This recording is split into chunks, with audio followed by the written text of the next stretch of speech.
Hi everyone! Welcome back to my channel. Today is going to be a very kind of emotional video in a good way. And I'm super excited to be talking about this today. Welcome to my podcast. I don't really have like an in-depth intro or anything like that, but welcome to my little podcast corner. I did change the chair. I liked that chair better, so it's in the other room for when I do my hobbies and such. But I do like this chair a lot, and I just thought it looked better over here. I don't know. Let me know what you guys think if you're watching this podcast on YouTube. If you're not, you probably have no idea what I'm talking about, but that's okay. But for those of you that don't know already, I have been doing this podcast, God, for so long, and just kind of talking about various topics in terms of mental health and well-being and routines and just my life. So today I thought would be a good Erin Talks chat in spirit of Mental Health Awareness Month, which it is Mental Health Awareness Month in May. So be sure to celebrate in whatever way you can, whether going to an event or just doing a little mental health challenge for yourself. It could even just be like to have your focus for the month be just to focus on your mental health. Like, have you been really starting to have those deep conversations about things?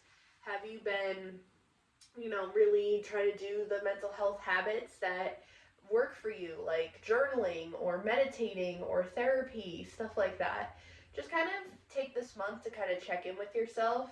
So I kind of want to talk about that today, but I also want to talk about how I've been documenting my mental health journey for a little bit, and I wanted to kind of talk about, where I'm at now. It's been about almost, it's been over 10 years since I started my mental health journey, but it's almost 10 years to when I had my big kind of, I feel like this, obviously everyone's story is different when it comes to their mental health story, but I feel like a lot of people always have like a point in their mental health journey that was like the breaking point, in a sense, air quotes there, if you're listening, and just kind of, that moment where things are just, all over the place and something bad happens, whether the law is involved or the hospital or,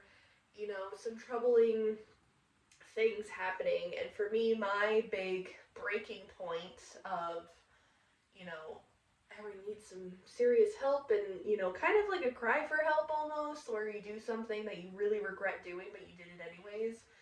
That was me in 2017.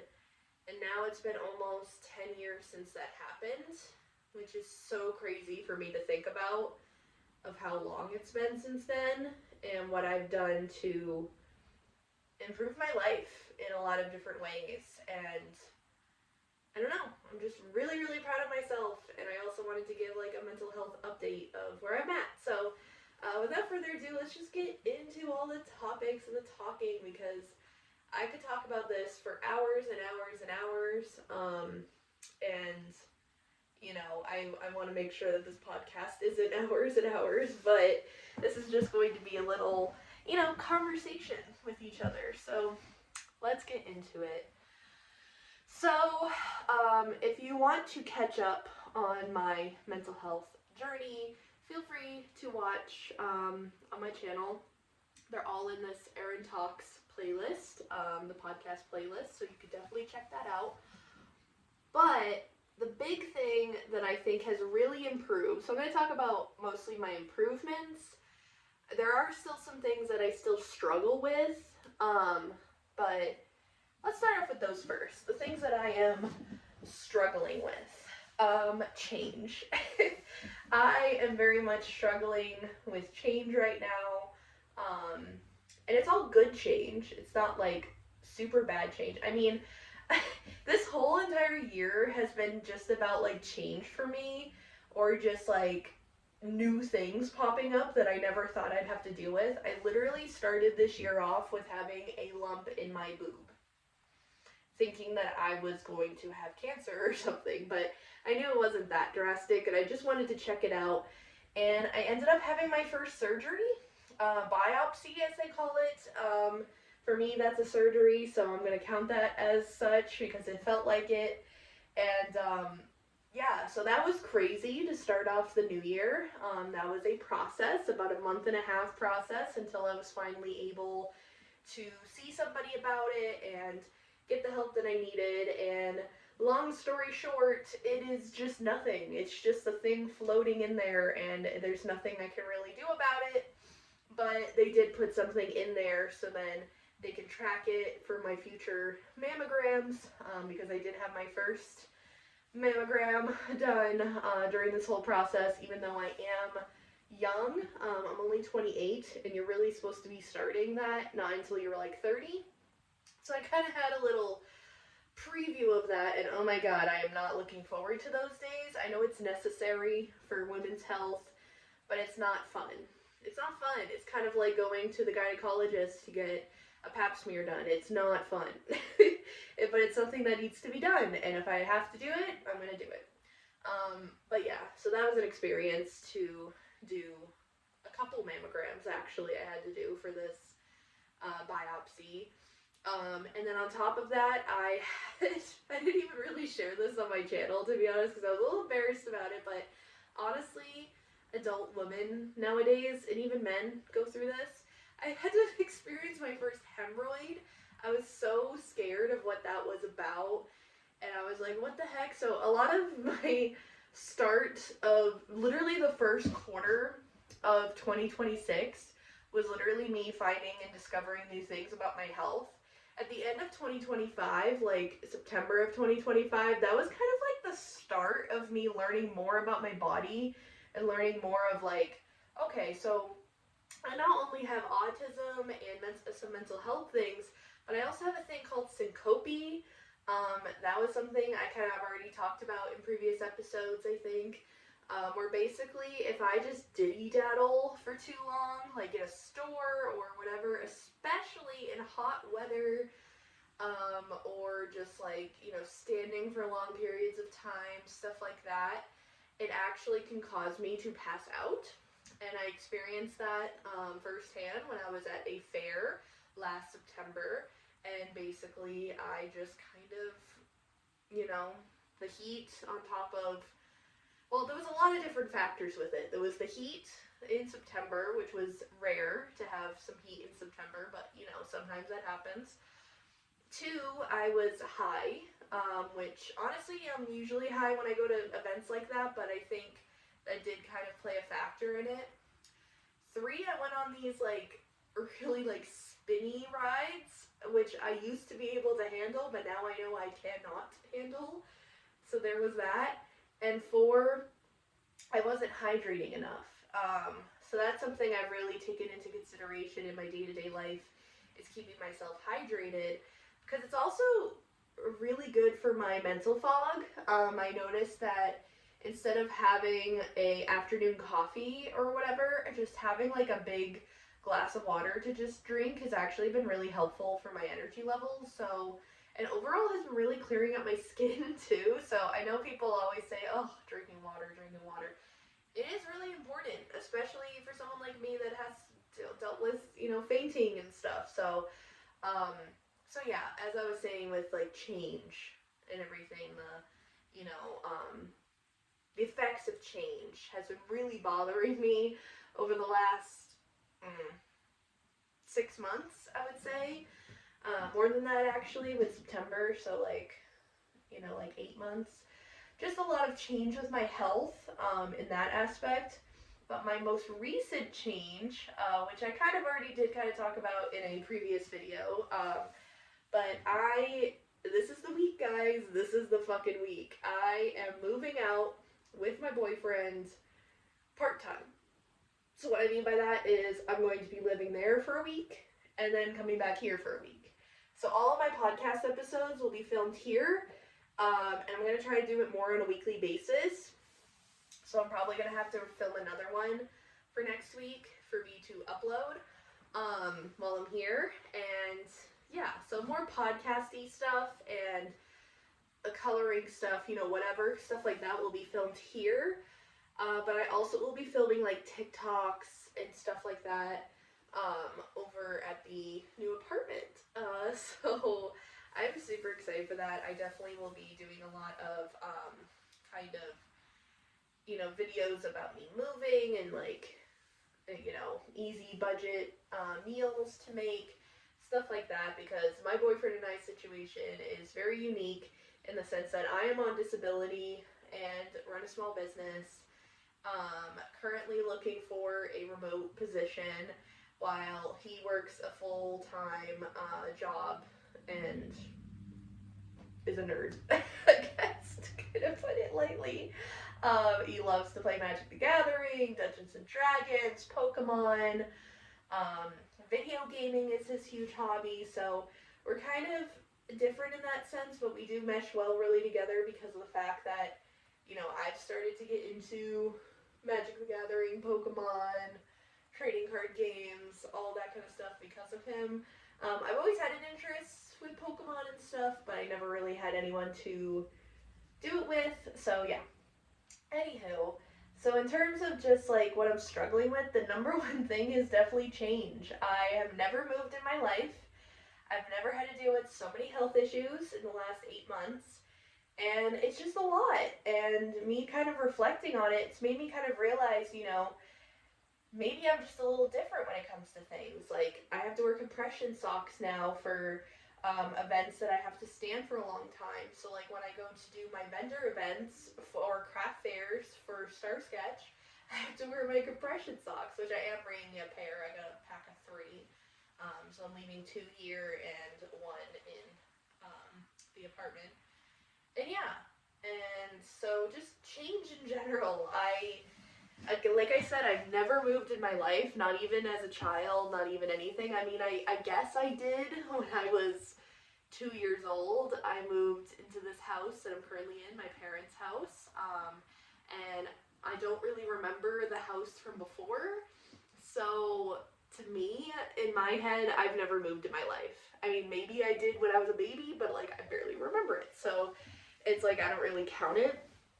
And so, yeah, that's a big thing that I've been struggling with. So if you have any tips or anything on how to kind of cope with health and environment changes, I guess are kind of the two, I definitely would appreciate any and all help with that sort of thing, because it's nothing I really had to deal with before. I've always been kind of comfortable in the environment that I'm currently in, which it's nice to be comfortable, but it's also good to be uncomfortable because, like, having to get bins and stuff, I literally have an empty bin over there because I'm going to be bringing it down to the kitchen because I have to put in some stuff from the kitchen that are my stuff that I'm bringing with me, and so I wanted to have a bin for that. I literally have 4 other bins already packed up. I'm bringing my record player, I'm bringing some decor that I had here, I'm bringing a rolling cart that I took apart that I'm going to put back together when it's at the apartment. What else? Just like, so obviously, as you can see, I still have stuff here too, and gradually I will be moving stuff into the apartment eventually. It's just also we have kind of limited space in the apartment, but also because it's a 1-bedroom, but also like I said, I'm part-time moving, so I'm only going to be there for a week, and then I'm coming back here for a week because I still have appointments and stuff here. For those of you that don't know, I am moving out of state. That's the other thing. It's not like I'm moving like towns or whatever. I'm literally moving an hour away from home. So that's another thing to keep in mind. And the fact that I'm on disability, I need to figure out, how that all works, if I could still have, my address here at my house, so my mom could still be my rent payee, all those little details. Insurance is also something I have to look into. There's a lot of check boxes when it comes to moving states, especially if you're on disability. It's not as easy as, one, two, three. Like, and thankfully my boyfriend is like super supportive of this all. He loves the fact that I'm going to be living with him for a week, but then he gets a week off. So that'll give him a chance to really feel like what it's like to live alone.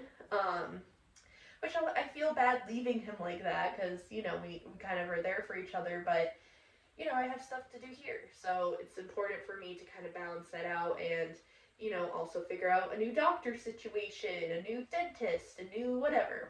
So kind of taking those steps a little bit at a time.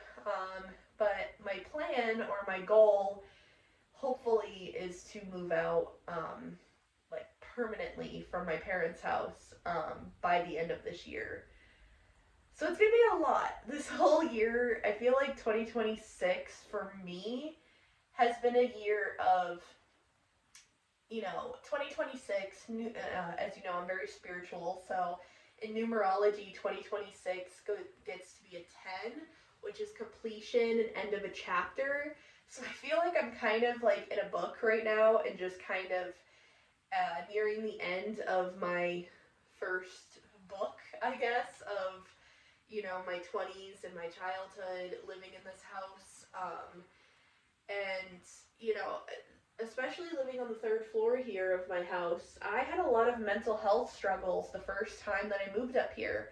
I moved up here right after high school for not even a year, I think, something like that. I don't even know. I mean, I think it was a couple years that I lived up here because this was when none of my other siblings were living here, so I decided to kind of move up here to have my own little space, but I was just not mentally in the right headspace. I was online a lot. I had a video chat addiction, and I can definitely say that now that it was an addiction. I felt like I always needed to be talking to my friends or being, you know, around them, and now I'm really trying to retrain my brain, which kind of has already happened, where I don't feel like I need to video chat people all the time or text people all the time, like letting them have their space. You know, doing check-ins every once in a while is not bad. I do that with my friends sometimes, but, you know, we're all getting older. We're all getting busy, focusing on our own lives, focusing on our own better mental health, physical health, whatever it may be. And, you know, people are working on their own things, so you can't really be upset if someone doesn't get back to you on time or whatever. And when I was on those video chat calls, like, it was like I don't even know how I had the energy for that, because nowadays I'll be literally like, if I do like Mario Kart with my friends or something, I literally feel so drained after 1 hour of socialization with them, which is ridiculous. In person, like if I'm hanging out with friends in person, I can hang out with them for hours, but then I'll need like, you know, a break, you know, need to sleep or, you know, need to recharge for a day or whatever the case. Because that comes with my autism and just who I am as a person. I can't just always be on the go, sociable, you know, whatever. But that's something I learned is recently, over the last year or two, every time that I've gone on a video call, like or even a phone call even, I just feel so drained after 1 hour of talking. Like 1 hour is all you got with me. Unless it's my boyfriend. If it's my boyfriend, we're just talking on the phone, like an hour and a half to 2 hours. That's like as long as we usually talk at night, because I'm comfortable with him, you know, whatever. But if I'm on with friends and stuff, for some reason, it's always like an hour, and I'm like, okay, guys, I'm getting tired. I love you all, but like, I gotta go to bed. Like, I need my me time. I need my, you know, break time kind of a thing. So, that's definitely been another thing with my mental health is not being online as much or connected socially, I guess, as much. The only reason why I'm really on social media right now is really just to look at stuff, be inspired, / post stuff for my small business. So it's like, I don't really feel the need to, you know, be on a video call or live stream as much as I did. Oh my god. You Now was like my thing back in the day. Like, I loved it. I felt like I was getting the attention. I was a DJ at one point. Oh my god. When I was a DJ, I ended up connected with some guy in like Arizona, which is weird because I literally had a dream about him the other night, and I literally wanted to gag when I woke up. Like, it was when my boyfriend was sleeping over this past weekend. I think it was, yeah, Friday into Saturday. And I literally had a dream about this guy. And I remember, and mind you, I don't really think about people from my past super duper often unless it's in a dream or unless I'm kind of desensitizing from it in EMDR, which I'll talk about EMDR with my mental health journey in a second. But in terms of like, you know, thinking about my past people, I don't really do that as much. I more or less focus on the present, you know, the friends that I have now. But every once in a while, my dreams will go to a person from my past or somebody I used to date or whatever. And my mind immediately went to that and I totally forgot about this until the dream, but it automatically went to when this ex of mine, after we split up, I guess made a rap song about women's feet. And it was very odd. I respect people that are into that sort of stuff, but that was just like, whoa, because we were just trying to be friends afterwards and that didn't work out. That never works out. Don't ever try to be friends with your ex. It's just, it gets weird. Anywho, so he popped up into my dream. The fact that I literally gagged when I woke up, I was just like, what the hell was that dream? And I literally tell my boyfriend about it. He's like, oh my god, the people you've dated in the past are just like, you can literally write a book on them. Like, it's so true though, like the experiences that I have with relationships in general and how they affected my mental health is such, oh my god. But in terms of my current relationship, I am doing pretty solid. We communicate, we, you know, do conflict resolution really well. We don't really fight. We have some shared hobbies, but obviously some individual hobbies, and just, you know, things are really good. And we've been together for almost 3 years, which is crazy. I think we're gonna do our like open house for our apartment around our 3-year anniversary. So that's gonna be like, I'm gonna cry. That's like so special. Because that'll be like a month after we have moved in. So that'll give us some time to like get things together and stuff. But yeah, so, yeah. Oh, so I was going to get into EMDR.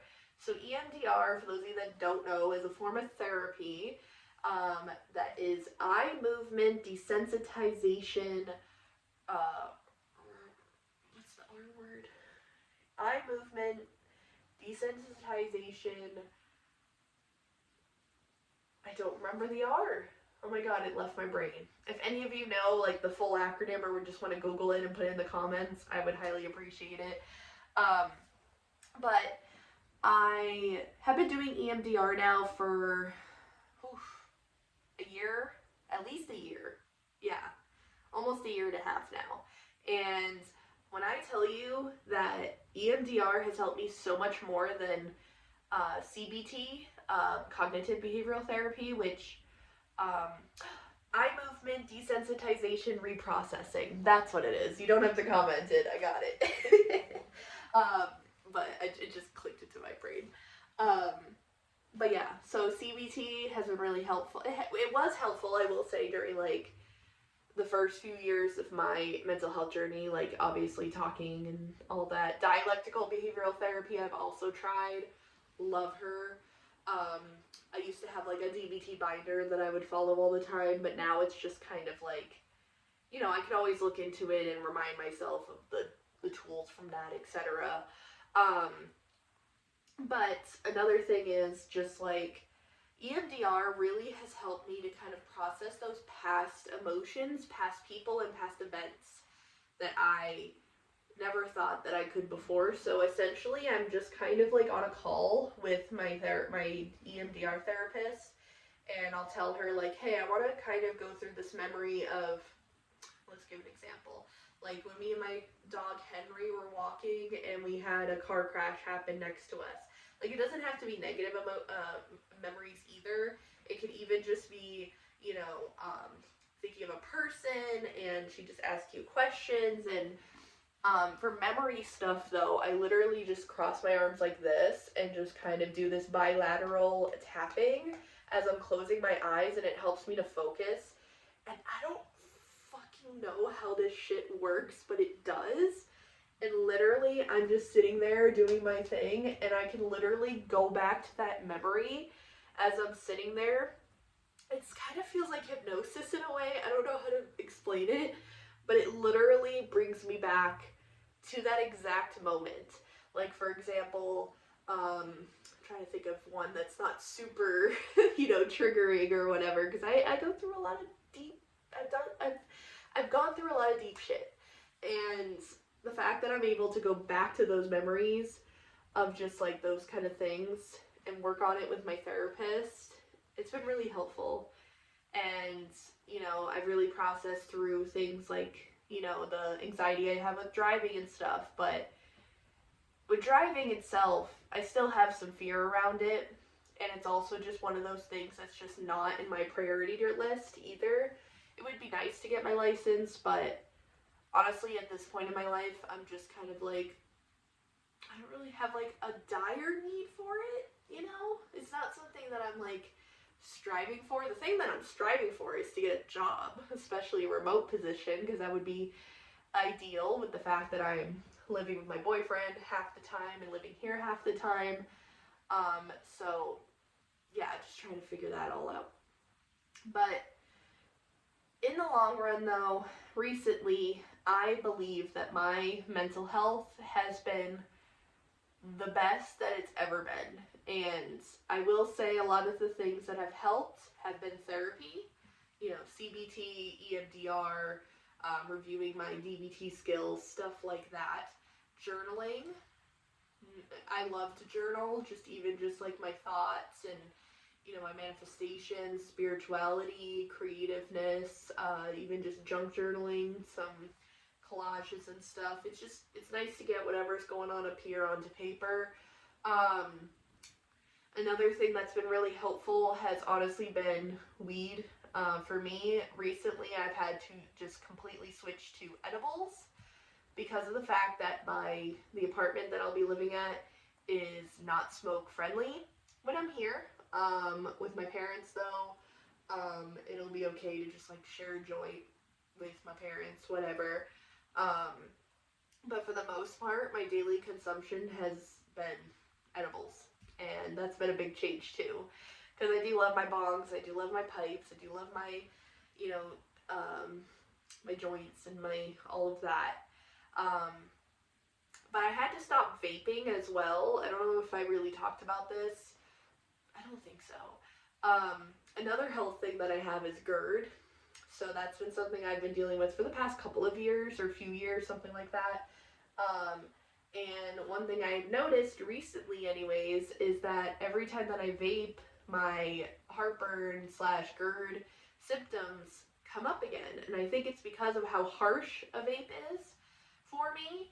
So that's also another reason why I've like kind of taken a step back from smoking to see if that's helping. And so far, so good. Like, I have definitely seen a difference. So, and obviously everyone's body is different, so, just kind of those learning curves. I've been talking nonstop for the past 28 minutes, which is crazy to me.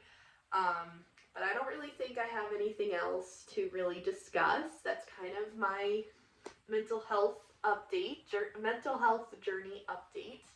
As of lately, my mind has been really good. Trying to get walking has been really helpful too. Has been helping with my social anxiety a lot too. I haven't really been feeling super duper anxious unless I'm in like a store for a long time. I've noticed that sort of happens. Unless I'm like, I don't know, depends on the people around me, kind of the environment that I'm in. It kind of depends.